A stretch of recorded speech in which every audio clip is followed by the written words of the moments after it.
सर्वप्रथम सर्वांना श्री स्वामी समर्थ.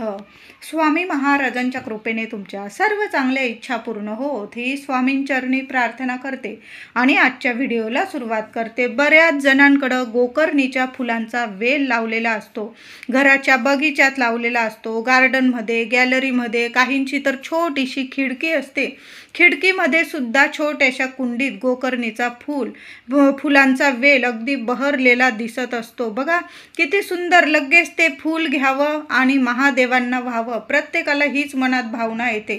आणि जास्त करून श्रावणात तर हा वेल जास्तीत जास्त फुललेला असतो. आपल्याला गोकर्णाचे फूल दिसताना शिवपिंडी स्वरूप दिसते आणि हे फूल सर्वात जास्त प्रिय भगवान शिवशंकरांना आहे. गोकर्णाचा वेल फुललेला असतो त्या घरात नेहमी सकारात्मकता असते आणि महादेवांची भरभरून कृपा असते. संपूर्ण शिव कुटुंबाची आपल्या घरादारावर, लेकरा बाळांवर भरभरून कृपा होते. म्हणून सर्वांनी गोकर्णीचा वेल जरूर लावावा. तसेच या गोकर्णाला कृष्णकांता, विष्णुकांता, अपराजिता असे म्हणून सुद्धा ओळखले जाते. बघा बऱ्याच लोकांकडं गोकर्णीचा वेल फुललेला असेल, फुलं येत असेल, पांढरी गोकर्ण असेल, निळी गोकर्ण, जांभळी, म्हणजे बऱ्याच रंगाची ही गोकर्णी असते. आणि तुमच्या दारात जर ही गोकर्णीची फुलं असेल, तुम्ही महादेवांना, श्रीहरी विष्णूंना, शनिदेवांना अर्पण करत असाल, किती सुंदर. बघा अनुभव येतातच आपल्याला. तुम्ही कोणत्या नावाने या फुलांना, या वेलाला ओळखतात मला कमेंटमध्ये जरूर सांगायला अजिबात विसरू नका. गोकर्णाचा वेल हा पांढऱ्या, निळ्या किंवा जांभळ्या म्हणजे बऱ्याच रंगांचा हा वेल म्हणजे फुलं असतात या वेलाला. गोकर्णीच्या फुलाचा आकार काहीसा गाईच्या कानासारखा सुद्धा दिसतो. बघा आपण जसं बघतो ना, म्हणजे आपल्या मनात जी भावना असते, आपण गोकर्ण दिसलं की आपल्या डोळ्यासमोर येते ती शिवपिंडी स्वरूप आपल्याला गोकर्णाचं फूल दिसतं. काहींना गोकर्णाच्या फुलाचा आकार काहीसा गाईच्या कानासारखा सुद्धा दिसतो, म्हणूनच याला गोकर्ण असं म्हटलं जातं.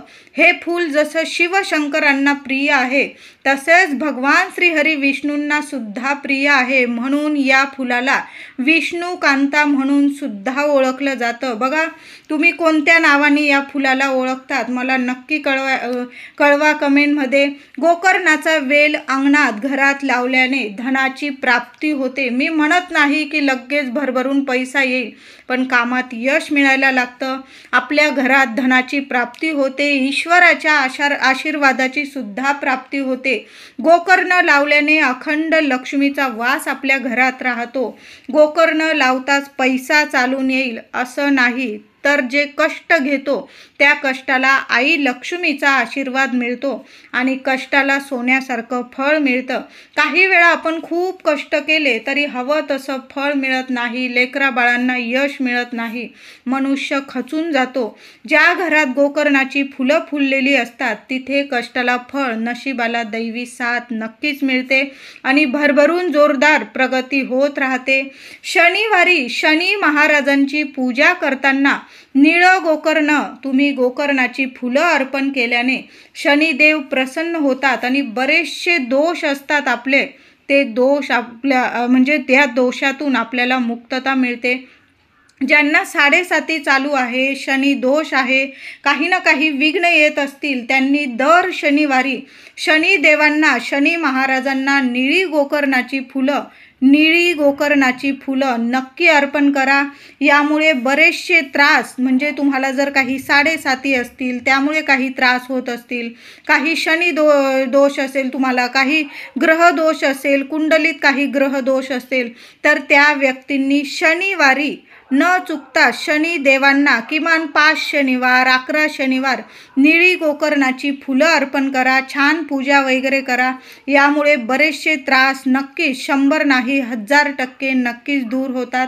आणि श्रावण महिन्यात तर ही सेवा आवर्जून करा आणि शनिदेवांची आपल्यावर भरभरून कृपा होते. म्हणून निळी गोकर्ण नक्की लावा आणि त्याची फुलं शिवशंकरांना तर आपण अर्पण करतोच, पण शनिदेवांना सुद्धा अर्पण करायला सुरुवात करा. बघा कितीतरी त्रासातून आपल्याला नक्कीच मुक्तता मिळेल आणि शनिदेवांची भरभरून कृपा होते.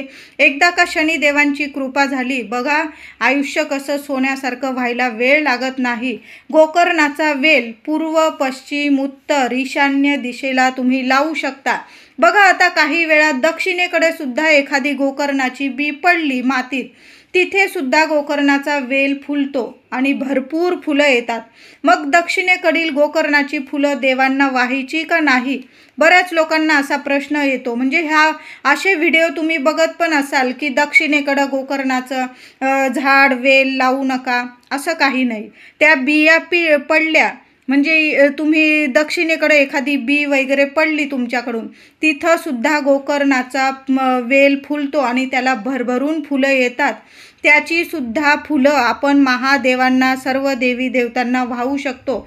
असं नाही की दक्षिणेकडील गोकर्णाची फुलं देवांना वाहायची नाही. दिशा सर्व जगाची उत्पत्ती ज्या ईश्वराने केली त्या देवांना दक्षिणेकडील फुलं वाहू नये असं मुळीच नाही. चारी आठी दिशा या देवांच्याच आहे. देवघर करताना आपण थोडेसे नियम पाळतो आणि पाळावे, पण झाड वेल सर्व दिशांना फुलावे हीच तर देवांची इच्छा असते, देवांची कृपा असते. गोकर्णाचा वेल कधी लावावा तर सगळेच दिवस शुभच आहे, सगळेच महिने शुभच आहे. तरी पण सोमवार, गुरुवार, शुक्रवार या 3 दिवशी जर आपण गोकर्णाचा वेल लावला तर शुभच ठरतो.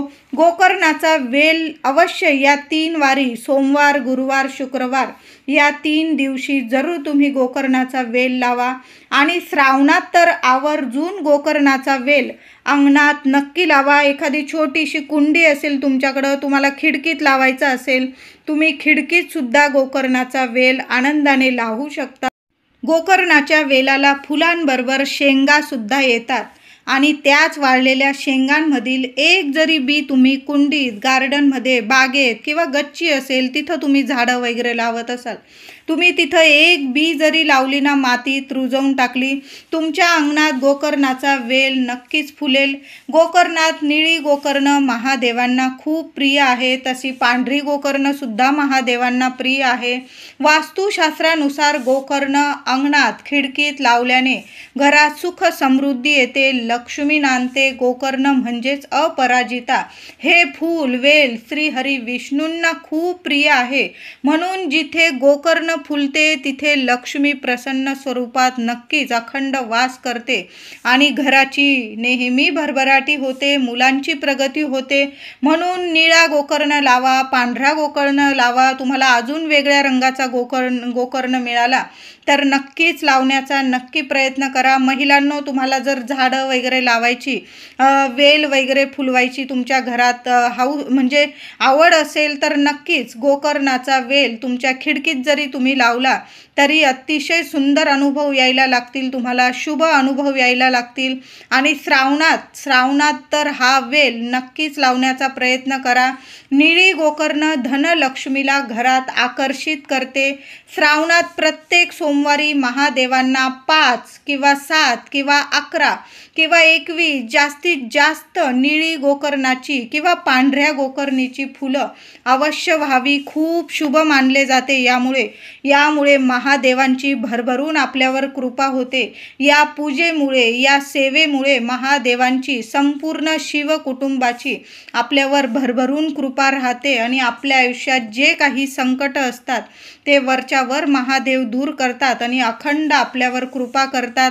आपली झोळी भरभरून देतात, आपल्याला भरून, काही मागायलाच उरत नाही. म्हणून महादेवांची सेवा करताना श्रावणात निळी गोकर्ण किंवा पांढरी गोकर्ण मिळाली तर तुम्ही महादेवांच्या शिवपिंडीवर ही गोकर्णाची फुलं अवश्य व्हायची आहे. गोकर्णाचा वेल फुले ज्या अंगणी घरी तिथे नांदे लक्ष्मी, त्या घरातील वातावरण नेहमी सकारात्मक राहते.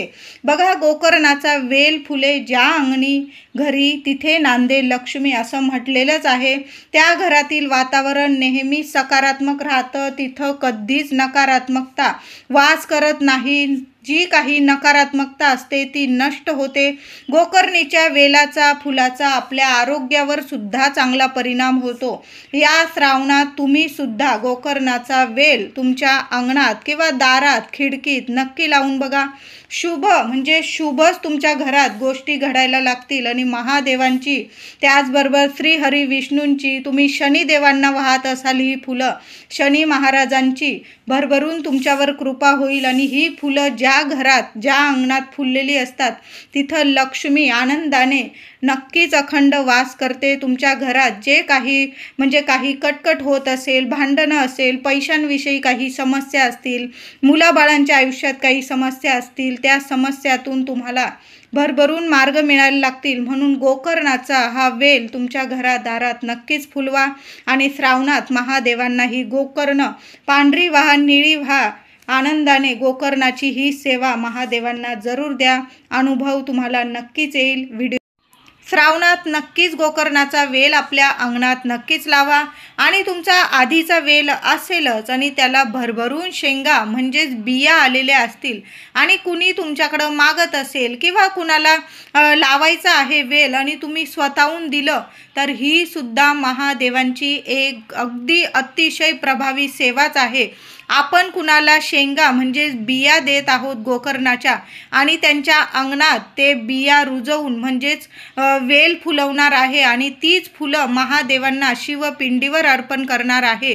तर बघा, आपल्याकडून जेव्हा बी जात असेल आणि ती रुजणार आहे आणि त्याचा वेल तयार होणार आहे आणि त्याची फुलं महादेवांच्या शिवपिंडीवर अर्पण केली जाणार आहे, ते तर सेवा करणारच पण त्यातून आपली सुद्धा सेवा महादेवांपर्यंत पोहोचणार आहे. म्हणून तुमच्या जर वेलीला भरभरून शेंगा आलेल्या असतील, बिया आलेल्या असतील गोकर्णीच्या, तर नक्कीच कुणी घेत असेल तर नक्कीच तोडू द्या. असं नाही की तोडू द्यायच्या नाही, आनंदाने तोडू द्या. तुम्ही स्वतःहून दिल्या तर अतिशय उत्तम. बघा, महादेवांची ही सुद्धा सेवा आहे. आपल्या अंगणात तर गोकर्णाचा वेल फुललेलाच आहे, पण आपल्यामुळे जर कुणाच्या अंगणात गोकर्णाचा वेल फुलत आहे आणि ती फुलं महादेवांना ती व्यक्ती अर्पण करत आहे तर आपल्याकडून सुद्धा सेवा आहे आणि त्या व्यक्तीकडून सुद्धा सेवा आहे. म्हणून तुमच्याकडं कोणी मागितलाच गोकर्णाची बी वगैरे तर नक्की द्या. भरपूर बिया वगैरे येतात. गोकर्णीचा वेल जर असा मोठा झाला की फुलं पण भरपूर येतात आणि गोकर्णीच्या वेलाला शेंगा म्हणजे बिया पण भरपूर येतात. कुणी मागितला तर अतिशय आनंदाने द्यायच्या आहे बिया. बघा, किती सोन्यासारखे दिवस आल्याशिवाय राहणार नाही. महादेवांची संपूर्ण शिव कुटुंबाची आपल्या घरादारावर लेकरा बाळांवर इतकी भरपूर कृपा होणार आहे की तुम्हाला काही मागायलाच उरणार नाही. जसा जसा तुमच्या अंगणात किंवा तुम्ही इतरांना बी दिली आणि त्यांच्या अंगणात जसा जसा तो वेल फुलेल तसं तसं आपल्या घरातलं कुटुंबातील वातावरणसुद्धा आनंदमय सकारात्मक होईल आणि भरभराट होईल. लक्ष्मी टिकून राहील. लेकरा बाळांची भरभरून प्रगती होईल.